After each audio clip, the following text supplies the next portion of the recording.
Bonsoir à tous. Bonsoir. J'espère que vous allez bien ce soir. Alors peut-être que certains vont un peu moins bien que la semaine dernière parce que ça a été une semaine de rentrée et que du coup il faut retourner à l'école. Moi, j'ai ma petite nièce qui m'a dit l'école c'est bien mais il faut trop apprendre. Elle préfère qu'on joue. Donc je crois que peut-être certains sont moins joyeux que la semaine dernière, mais en tout cas il y a de la joie d'être là dans la présence du Seigneur. Je crois encore qu'il y a de la joie aussi à partager le message de la parole, un message qui nous fait du bien. Et pour rester dans cette dynamique de la rentrée, je crois que c'est aussi dans ce temps de rentrée, aussi un peu la course pour les effets scolaires. On va acheter à droite, à gauche. Certains ont la liste avant, certains ont la liste après. Mais je crois que tout parent digne de ce nom fait tout pour que l'enfant soit bien outillé pour pouvoir réussir son année scolaire. Vous êtes comme ça, hein? Non, vous n'êtes pas comme ça. Vous êtes comme ça, oui. Oui, on est comme ça. On va pourvoir aux livres, on va pourvoir au cahier, au stylo. Et je crois que c'est normal parce qu'il faut être outillé pour pouvoir vivre une rentrée réussie. Et je pense aussi que si c'est le cas pour les enfants, je remarque que c'est aussi le cas pour, mais aussi pour nous. Hein. Moi, j'ai mon père qui est agriculteur. Il a fait sa rentrée de la coupe il n'y a pas longtemps. Il était comme un bon élève. Il est parti acheter son couteau. Il a limé, il a préparé ses habits, son sac, dans le seul but de vivre une coupe réussie, une saison réussie. Et je le dis ce soir, et pourquoi j'introduis de la sorte, parce que c'est mon propos. Je crois que dans la vie chrétienne, nous avons aussi besoin d'être outillés, d'être bien équipés, d'avoir les bons outils à notre disposition pour pouvoir vivre des saisons de vie réussies. Et parfois, on passe d'une saison de vie à une autre, et vous avez remarqué, la vie, c'est un peu comme les saisons de ce monde. Hein. Il y a parfois des temps où c'est bien, où il fait bon, où tout va bien. Il y a des temps un peu plus douloureux. Parfois aussi, il y a des saisons qui diffèrent. Quand le jeune quitte le foyer familial pour prendre son envol, pour se marier, vivre maintenant sa vie, c'est une nouvelle saison de vie. Quand un parent accueille un enfant dans son foyer, c'est une nouvelle saison de vie. Et je crois que finalement, la vie est jalonnée de saisons, comme finalement notre temps qui est jalonné de saisons, notre vie aussi elle est jalonnée de saisons.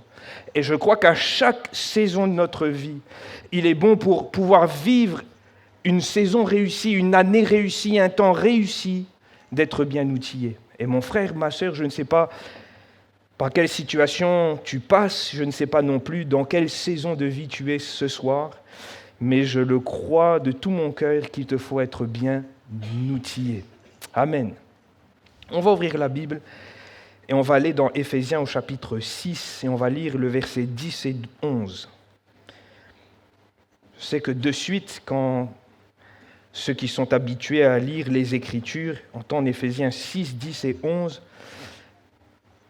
on sait où on va. Et je vais peut-être appuyer sur un point différent ce soir, mais je le crois, c'est aussi la parole du Seigneur pour nous. Voilà ce qui est écrit, au reste, fortifiez-vous dans le Seigneur et par sa force toute puissante. Revêtez-vous de toutes les armes de Dieu afin de pouvoir tenir ferme contre les ruses du diable. Amen. Et dans ce texte, on arrive à la fin de l'épître aux Éphésiens. Une épître qui est belle, une épître aussi qui s'adresse à chacun, qui s'adresse, il est vrai, à l'église d'Éphèse, à l'époque, mais qui s'adresse à tout le monde, parce que si vous regardez l'introduction de cette épître, c'est aux saints qui sont à Éphèse, mais aussi aux fidèles à Jésus-Christ. Et tous ceux qui sont dans la foi en Jésus-Christ sont aussi ses fidèles, et cette lettre leur est directement adressée. Et après avoir parlé de toutes sortes de sujets, d'avoir mis en exergue quelques facettes du Christ, l'apôtre Paul va terminer son épître en disant « au reste ». Et peut-être qu'en français, c'est peut-être pas bien illustré, mais comprenez que ça aurait pu être traduit par « finalement », « dernièrement », comme les dernières paroles de l'apôtre Paul à l'Église. Et par-dessus tout, après tous les conseils qu'il va dire, après tout ce qu'il va pouvoir enseigner, après toutes les facettes qu'il va pouvoir présenter de Christ, l'apôtre Paul va dire « mais il vous faut surtout là pour maintenant de vous fortifier dans le Seigneur et de revêtir toutes les armes de Dieu. Et je sais que souvent, quand on lit ce texte, on s'arrête et on a même enlevé parfois le point ou le point-virgule suivant votre version après la force toute-puissante et on dit « et par sa force toute-puissante, revêtez-vous ». Et pourtant, le verset 10 et le verset 11, je le crois, sont deux choses différentes qui certes servent au même but, mais sont deux appels différents de l'apôtre Paul. Et ce soir, j'aimerais m'arrêter sur ce premier appel à l'Église où l'apôtre Paul dit qu'il nous faut être forts dans le Seigneur et par sa force toute puissante. Et mon frère, ma sœur, dans le contexte, c'est simple. Au verset 12, il va dire « On n'a pas à lutter contre la chair et le sang. Nous sommes engagés dans un combat. Quelles que soient les saisons de la vie, quel que soit finalement là où je me tiens, dans quelle situation je vis, je suis engagé dans un combat. Je suis engagé dans une marche spirituelle, pas une marche seulement humaine et charnelle ici-bas. Je chemine, il est vrai, avec le lot de tout ce que le monde peut me donner, les tracas, les difficultés, le travail, parfois les besoins, mais je suis surtout engagé dans une vie spirituelle. Je suis engagé avec Dieu dans une marche spirituelle. Et cette marche implique aussi un combat spirituel. Et c'est pourquoi l'apôtre Paul dit, face à cette réalité, je vous ai présenté, il est vrai, dans le chapitre 6, les relations entre enfants et parents, dans le chapitre 5, les relations entre mari et femme, les relations entre esclaves et maîtres, mais par-dessus tout, vous êtes tous engagés dans cette marche spirituelle. Et vous êtes tous, quelles que soient les saisons de votre vie, vous devez tous faire face à ce même combat, ce même ennemi qui est là et qui vous veut du tort. Et c'est pourquoi, au reste, il vous faut être fort. Je souligne ce soir la nécessité d'être fort. Avant même de mentionner les armes spirituelles et l'armure du croyant au verset 11, Paul insiste sur la nécessité d'être fort. Frères et sœurs, je crois que Paul a conscience qu'il est nécessaire d'avoir de la force pour être au front. Au combat, il faut de la force pour pouvoir manier l'épée et le bouclier. Il faut de la force pour porter l'armure. Il a simplement conscience, l'apôtre Paul, que ce ne sont pas les armes qui font le combattant, mais c'est sa force. Mon frère, ma sœur, imaginez-vous un soldat bien équipé, avec une belle épée, un beau bouclier. Peut-être qu'aujourd'hui ce serait avec des pistolets, un K-47, je ne sais pas. Mais imaginez qu'il a tout ça, mais qu'il n'a aucune force. Un coup de vent, il chape à terre. Mais le soldat, il n'est pas un bon combattant. Hein. Ce qui va faire l'habilité du soldat, c'est sa force. On peut être bien équipé, on peut avoir revêtu l'armure, mais nous avons besoin d'être forts. Et j'aimerais même dire, nous avons besoin d'abord d'être forts. Permettez-moi d'utiliser cette image de l'Ancien Testament pour illustrer mon propos. On connaît bien que David a reçu l'onction pour être roi avant de combattre Goliath. On est d'accord avec ça. Hein. Il a été oint par Samuel et il a reçu cette onction, cet appel pour devenir roi. Mais quand il a fallu combattre Goliath, on a essayé de mettre l'armure sur David, sur ce jeune homme qui avait reçu l'onction, sur ce jeune homme qui avait été choisi par le Seigneur. Mais l'armure du roi n'était pas à sa taille. Il n'a pas pu la porter, il n'a pas pu marcher avec, il n'a pas pu utiliser l'épée, il n'a pas pu utiliser le bouclier.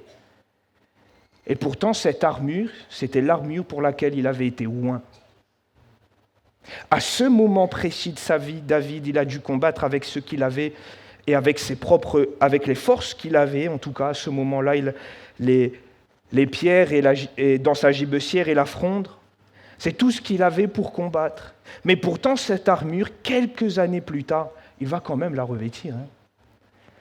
Si vous lisez l'histoire de David, vous voyez que quand David a pris en stature, en maturité, en force, quand il est devenu roi, il ne va plus combattre les Philistins avec une fronde. Hein.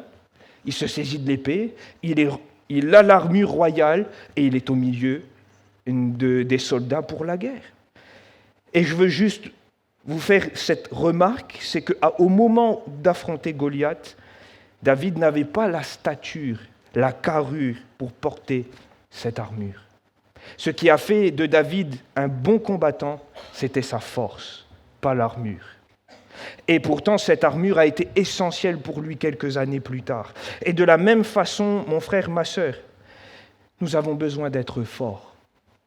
Peut-être parler à ceux qui ont fait leur entrée aux jeunes, ou peut-être aux plus jeunes, de vous dire que dans cette saison qui s'ouvre, dans cette nouvelle année scolaire, quel que soit ce qui s'est passé avant et ce qui se passera demain, vous avez besoin d'être fort.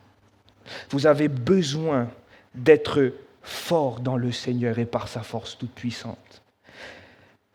J'aimerais aussi, permettez-moi de voir, et je l'ai regardé dans l'Ancien Testament, c'est assez particulier, je le note, dans une vue assez systématique de l'Ancien Testament, de remarquer que ce même appel revient dans l'Ancien Testament. Comme si finalement ces mêmes paroles, même dans l'Ancienne Alliance, dans l'Ancien Testament, ont comme dynamisé le cœur des serviteurs de Dieu. Des appels qui sont venus soit de chefs spirituels, le prophète, le sacrificateur, voire même parfois de Dieu, soit du roi envers le peuple, mais avec cette même injonction, face à des combats, face à des luttes, face à des saisons de vie, ce même appel, fortifie-toi. Regardez Josué. Dans Josué 1 et dans Deutéronome 31 au verset 7, il y a cet appel qui retentit. Josué, lui qui a été à côté de Moïse, lui qui a vu le peuple sortir d'Égypte, lui qui a connu cette première arrivée près de Canaan, qui a fait partie des espions, mais qui à ce moment donné de sa vie, tout change.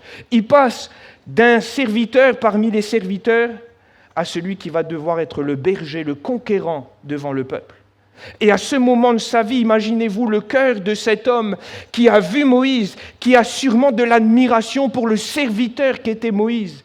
Et il doit maintenant prendre la suite. Et Moïse va dire à celui qui va prendre sa place, fortifie-toi, dans Deutéronome 31 au verset 7. Fortifie-toi et prends courage.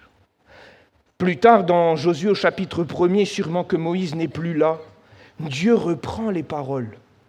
Et c'est lui-même qui s'adresse à Josué en lui disant « Fortifie-toi et prends courage ». À 3 reprises, et sûrement qu'à un moment donné, Josué avait comme une crainte et des doutes et va dire « Ne t'ai-je pas dit de te fortifier et de prendre courage ?» Et je remarque que ce n'est pas juste là. On a aussi une autre passation de pouvoir dans les Écritures, où ce même terme, ce même appel retentit. Lorsque David arrive à la fin de sa vie, lui qui dit « Là, je vais partir par le chemin de toute la terre », c'est-à-dire qu'il va mourir. Il est face à Salomon, son fils, c'est lui qui va prendre la royauté. Et dans 1 Roi au chapitre 2 au verset 2, ou dans 1 Chronique au chapitre 22 au verset 13, dans cette passation de pouvoir, voilà l'ordre que David donne à son fils, fortifie-toi. C'est incroyable, hein? Fortifie-toi et sois un homme. Et dans 1 Chronique, au chapitre 22, au verset 13, il va dire, fortifie-toi et prends courage. Ces mêmes mots qui ont retenti dans la vie de Josué alors qu'il devait entrer dans la responsabilité, retentissent de nouveau dans la vie de Salomon alors qu'il doit prendre la responsabilité. Et je vous donne encore un exemple.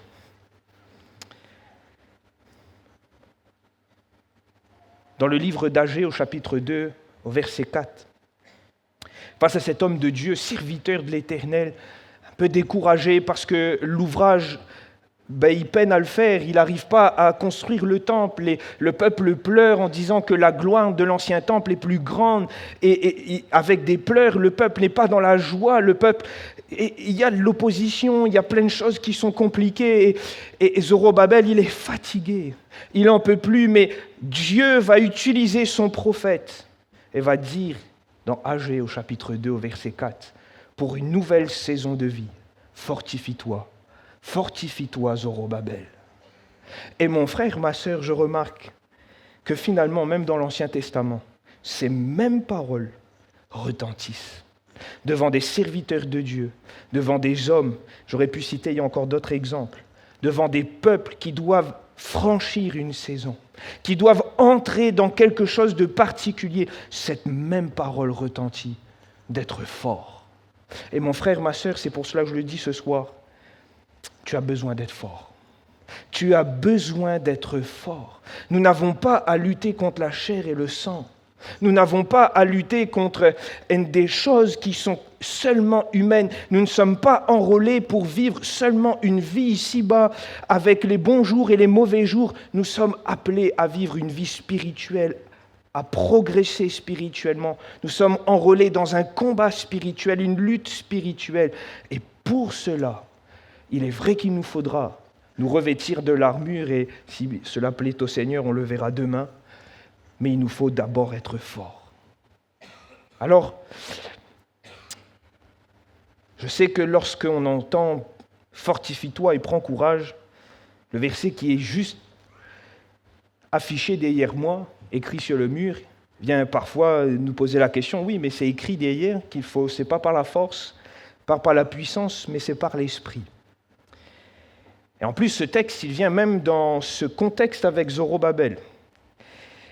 Et des fois, je le note aussi qu'on a interprété cette injonction du Seigneur, surtout dans le Nouveau Testament, à nous fortifier, on l'a interprété comme étant à la voie passive. C'est-à-dire que nous n'avons rien à faire, que nous devons simplement laisser le Seigneur nous remplir de sa force, parce que ce n'est pas avec ma force, mais c'est la force qui vient d'une source extérieure. Donc c'est finalement totalement passif. Et parfois, dans la vie chrétienne, on agit ainsi. C'est-à-dire qu'on veut se revêtir des armes, mais on croit que la force viendra à un moment donné. On n'est pas dans ce processus, dans cette dynamique de se fortifier, croyant que c'est un processus pleinement passif pour nous. Pourtant, je veux relever avec vous ce soir que dans le texte original, le temps utilisé, c'est l'impératif. Et cela est très fort en grec parce que cela implique directement une volonté et une action de celui qui reçoit la parole. C'est pas juste « il faut que tu sois fort », c'est « il va te fortifier ». Il faut que tu ailles te fortifier. Et j'aime bien, il y a une traduction qui va dire cela, « puisez votre force », qui implique tout de suite l'action de celui qui reçoit la parole. Et quand Paul dit à l'Église de se fortifier, ce n'est pas un processus passif.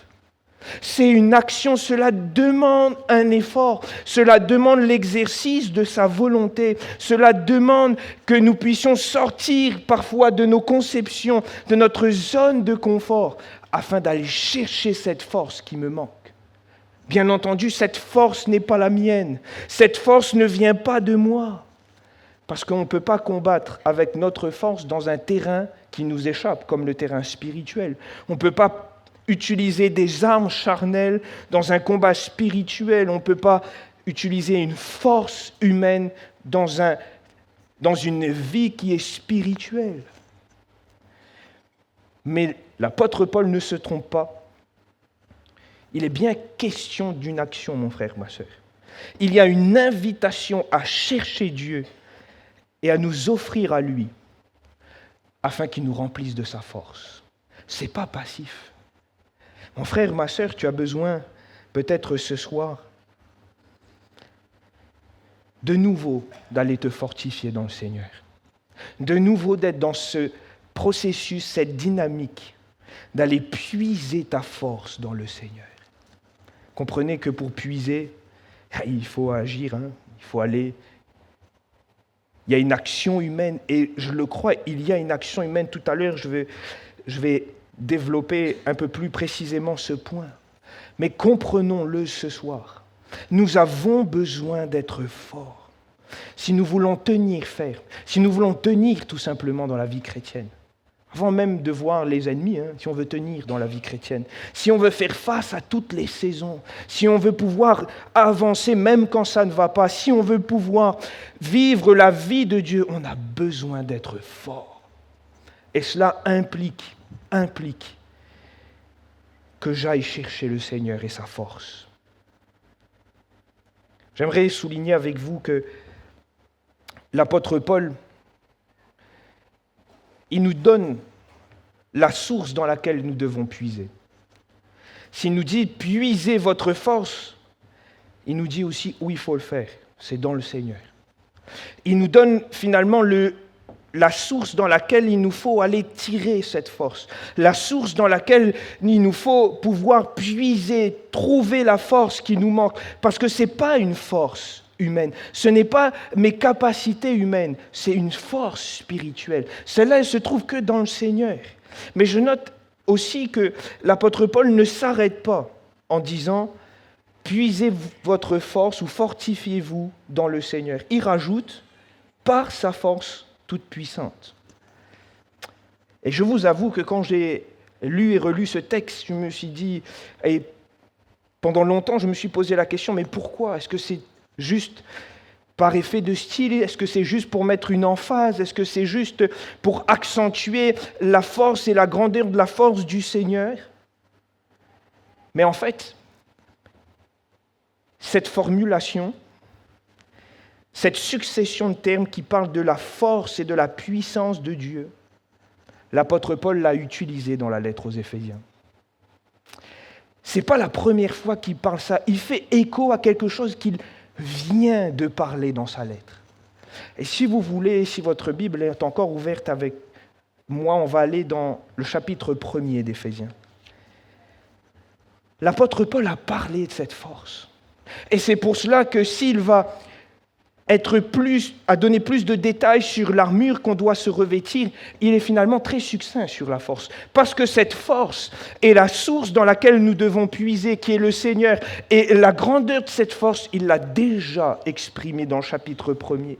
Dans le chapitre 1er, au verset 19, il est écrit « Quel est envers nous qui croyons ?» C'est-à-dire, nous, et encore ce soir, vous, chaque enfant de Dieu, quelle est envers nous qui croyons l'infinie grandeur de sa puissance, se manifestant avec efficacité par la vertu de sa force. On retrouve la grandeur de sa puissance et la vertu de sa force, et littéralement, ce sont les mêmes mots. Et comment s'est déployée cette puissance ? Il l'a déployée en Christ, en le ressuscitant des morts, en le faisant asseoir à sa droite dans les lieux célestes, au-dessus de toute domination, de toute autorité, de toute puissance, de toute dignité et de tout nom qui peut se nommer, non seulement dans le siècle présent, mais encore dans le siècle à venir. Il a mis tout sous ses pieds et il a donné pour chef suprême à l'Église qui est son corps, la plénitude de celui qui remplit tout en tous. Amen. Et dans une autre version, voilà comment ils ont traduit cette phrase. Et quelle est la puissance extraordinaire dont il dispose pour nous, les croyants. Paul est en train simplement de nous faire comprendre et de nous amener à réaliser quelque chose. Il nous faut puiser dans cette force qui est supérieure et infinie. Et l'apôtre Paul va directement lier cette œuvre de Jésus, lui qui est mort à la croix, mais qui n'est pas resté au tombeau, qui n'est pas resté dans le séjour des morts, mais qui est ressuscité le 3e jour, qui est allé s'asseoir, qui a été glorifié, qui a été mis là au-dessus de toute autorité. Et l'apôtre Paul est en train de dire, cette même force qui a ressuscité Christ, cette même force qui l'a rendu vainqueur de la mort, cet ennemi, cette même force qui a mis tous ses ennemis sous ses pieds, trône, domination, autorité, toutes les autorités célestes, cette même force qui l'a rendu vainqueur de ces autorités, cette même force qui l'a élevé au rang le plus haut, cette même force qui l'a donné comme chef suprême à l'Église, cette même force est à notre disposition, frères et sœurs. Et c'est ce que l'apôtre Paul est en train de dire, c'est que cette puissance extraordinaire, il la dispose pour nous les croyants. Cette puissance et cette force sont à notre disposition. Nous ne sommes pas appelés à puiser dans une force qui est humaine, mais dans une force supérieure et infinie. Et cette force s'est manifestée dans l'œuvre de la croix. Mon frère, ma sœur, qu'est-ce que nos ennemis Qu'est-ce que nos difficultés ici-bas? Qu'est-ce que nos problèmes face à la mort que Jésus a vaincue? Qu'est-ce le patron qui nous cause du tort, ou le voisin qui est méchant, ou les personnes qui nous traînent en justice de façon totalement injuste et injustifiée? Qu'est-ce que sont ces ennemis face à la puissance de Dieu qui a renversé toute autorité, toute domination? Qu'est-ce que même l'ennemi de nos âmes, sur le chemin, qui nous dresse des pièges, qui veut qu'on tombe, qui est tel un lion rugissant devant cette puissance et cette force qu'il a terrassée à la croix? Qu'est-ce que le péché, frères et sœurs, devant cette force et cette puissance qui a terrassé le péché à la croix? Je vais vous répondre, elle n'est rien.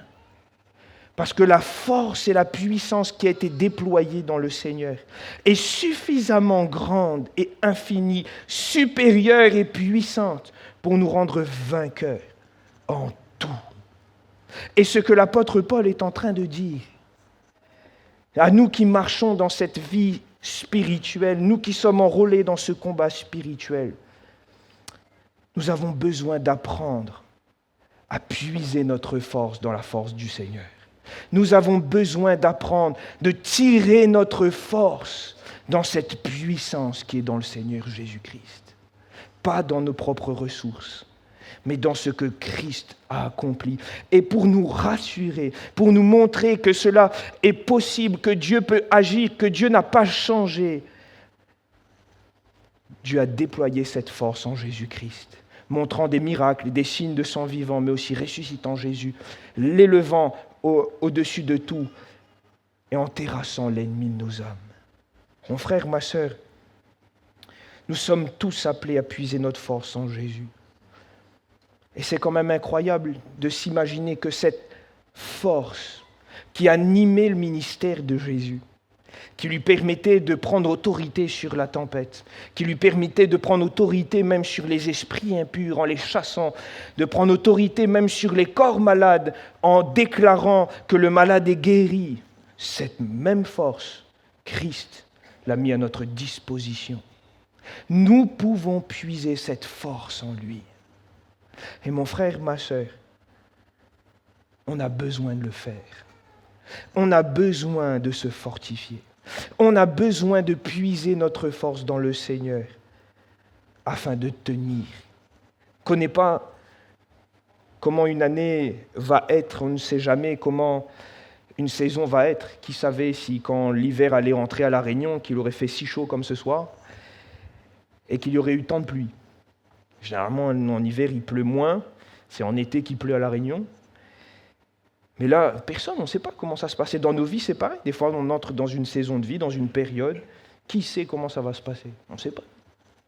Mais c'est pour cela que nous, on n'a besoin pas d'attendre d'être dans les problèmes, d'être en train de totalement galérer, d'être au fond du trou, pour se dire, Seigneur, où ça il est l'armure? Seigneur, où ça il est la force? Non, on a besoin, face aux saisons qu'on doit affronter, face à cette lutte qui est permanente, elle ne s'arrête pas. Face à cette vie spirituelle que nous sommes censés vivre et développer, on a besoin d'être fort, mon frère, ma sœur. Et pour cela, on a besoin de puiser notre force dans le Seigneur. Parce qu'il n'y a que lui qui est capable de nous donner cette force supérieure et infinie, capable de nous rendre victorieux face à tous les ennemis. Alléluia. Remarquez avec moi que la prière que Paul va faire dans Éphésiens au chapitre 1er, elle est particulière. Pourquoi? Parce que il va dire « Je fais mention de vous dans mes prières afin que le Dieu de notre Seigneur Jésus-Christ vous donne un esprit de sagesse et de révélation dans sa connaissance, qu'il illumine les yeux de votre cœur afin que vous sachiez. » Il va faire une liste. Et dans cette liste, voilà ce que nous sommes censés savoir. Quel est envers nous qui croyons l'infinie grandeur de sa puissance se manifestant par l'efficacité de sa force. Force qu'il a déployée en Christ, et on l'a lu tout à l'heure. Et je souligne cela, pourquoi? Parce que c'est dans le développement de sa prière. Ce qui m'amène à comprendre que dans la prière de l'apôtre Paul, il prie pour qu'il y ait une nouvelle communication de l'esprit, en vue d'une meilleure compréhension. Regardez, sagesse et révélation. afin de pouvoir générer dans le cœur du croyant des meilleures dispositions et des dispositions plus profondes pour la marche avec le Seigneur. L'apôtre Paul prie, il va dire, mais Seigneur, ce que ces chrétiens ont besoin, c'est une nouvelle communication de l'Esprit.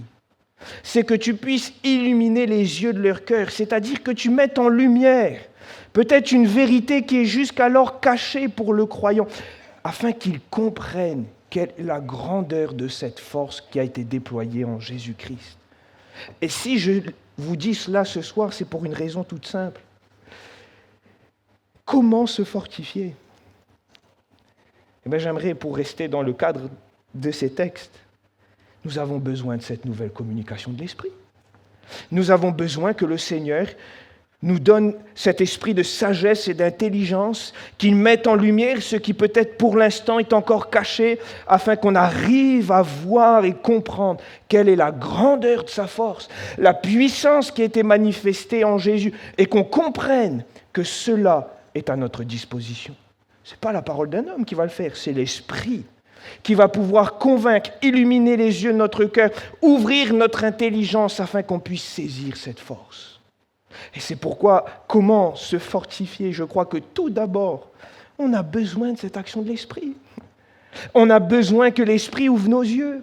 On a besoin que l'Esprit renouvelle notre intelligence. On a besoin que l'Esprit nous communique cette sagesse et cette révélation, afin qu'on comprenne combien est grande la puissance du Seigneur. Vous savez, quand les yeux du prophète se sont ouverts et qu'il a vu les anges qui étaient là, il n'avait plus peur de l'ennemi.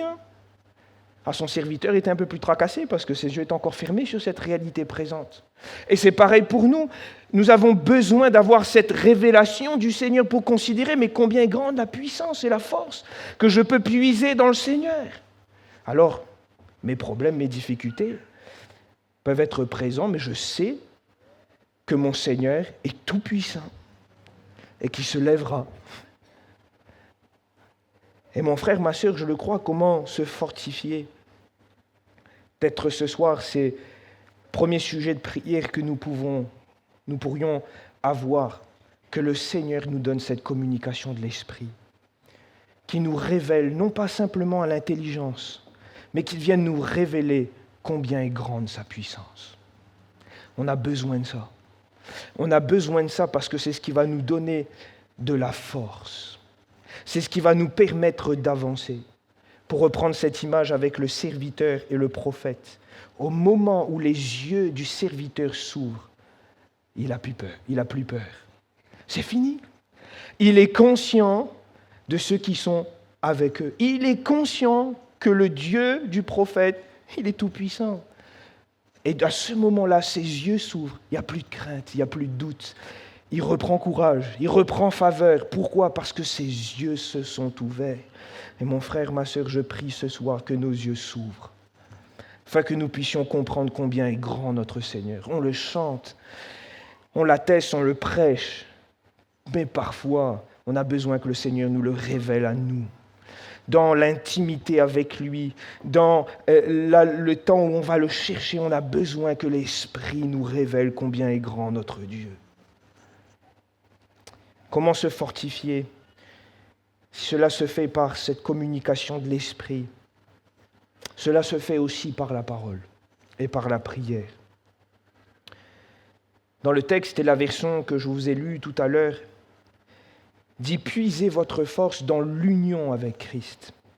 Comprenez que dans cette notion d'union qui rapporte peut-être mieux le texte littéral, ça parle d'intimité, ça parle de proximité, ça parle d'être proche de Dieu, ça parle d'être dans la présence de Dieu. Et pour être dans la présence de Dieu, mon frère, ma sœur, il n'y a pas d'autre moyen que la prière et la parole. Il n'y a pas d'autre lieu que les temps où nous passons à lire la parole, à l'étudier, à chercher non pas ce qu'on a envie d'entendre, mais ce que Dieu veut nous dire, à prendre des temps devant le Seigneur, parfois à nous taire et dire « Seigneur, parle-moi ». Parce que je suis venu pour un dialogue, pas un monologue, Seigneur. Je suis venu te chercher, j'ai besoin de découvrir cette grandeur, j'ai besoin d'être fortifié. Et pour cela, Seigneur, parle-moi. Rappelez-vous du serviteur Élie. Lui aussi était dans une sacrée saison, après avoir fait des miracles, après avoir vu de grandes choses. Une parole de Jézabel le fait courir au désert. Il laisse son serviteur, il est totalement fatigué. Le peuple ne se convertit pas. Les autorités sont toujours aussi difficiles et le combattent. Et à ce moment-là, il va au désert. Il a un but, il cherche une chose et il faut honorer la démarche du serviteur. Il ne va pas se plaindre chez les gens, il va chercher le Seigneur. Il a fixé un itinéraire, la montagne de Dieu, c'est là où il veut aller. Et la Bible nous dit que quand il va, à un moment donné, il n'a plus de force. Si vous vous rappelez du texte, à un moment donné, il va manquer de force.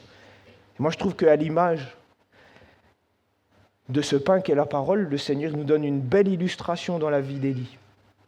Alors qu'il est fatigué, alors qu'il est HS, la Bible nous dit que Dieu va préparer un gâteau de pain.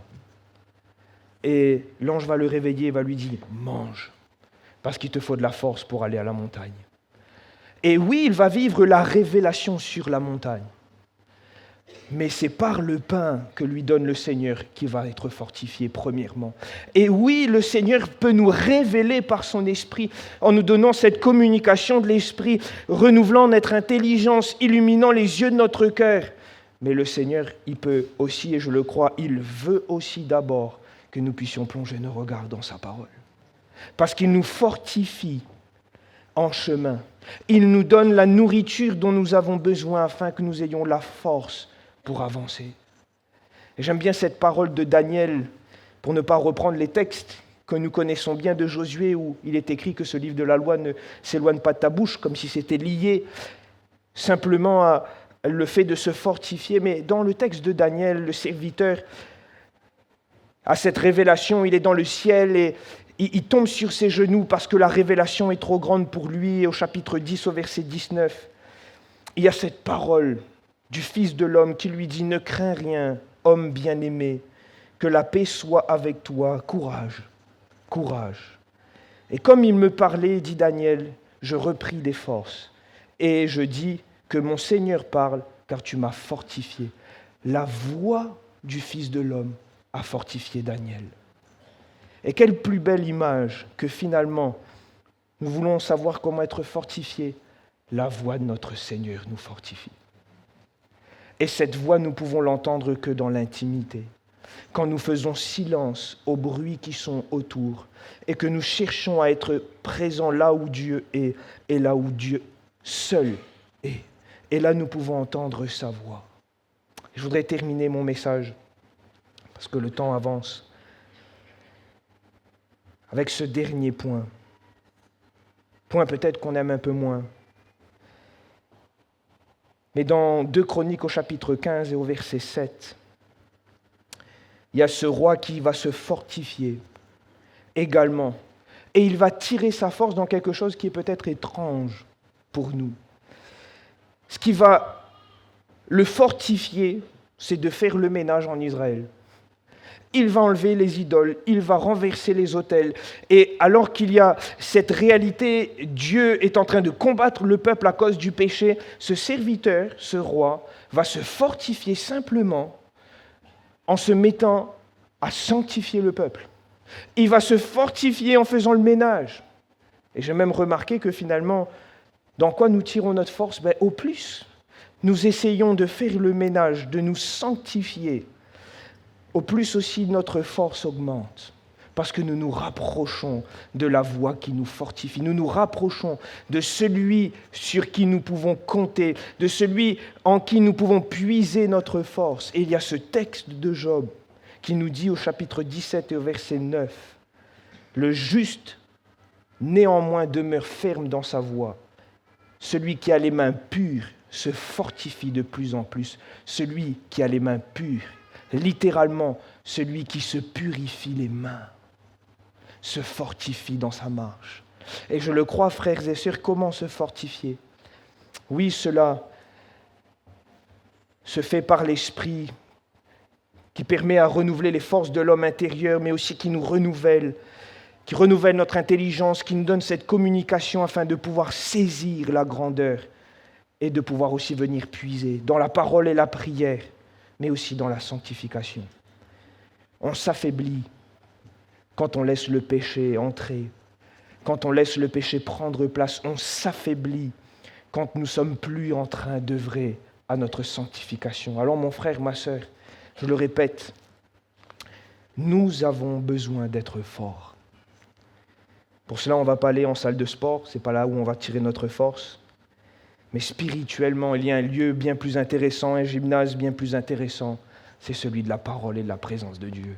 Et c'est ce qui va nous permettre de tenir ferme dans les mauvais temps, mais de tenir dans la marche, de pouvoir résister dans cette saison. Si cette saison est une saison difficile, ta force est dans le Seigneur. Si cette saison va être une saison compliquée, ta force sera dans le Seigneur. Mais ce n'est pas au moment où tu seras en difficulté qu'il faudra chercher la force. C'est maintenant. C'est tout de suite maintenant. C'est d'ores et déjà. C'est pour ça qu'il dit maintenant, et c'est ce que l'apôtre Paul va dire au reste, maintenant, là, fortifiez-vous. Revêtez l'armure.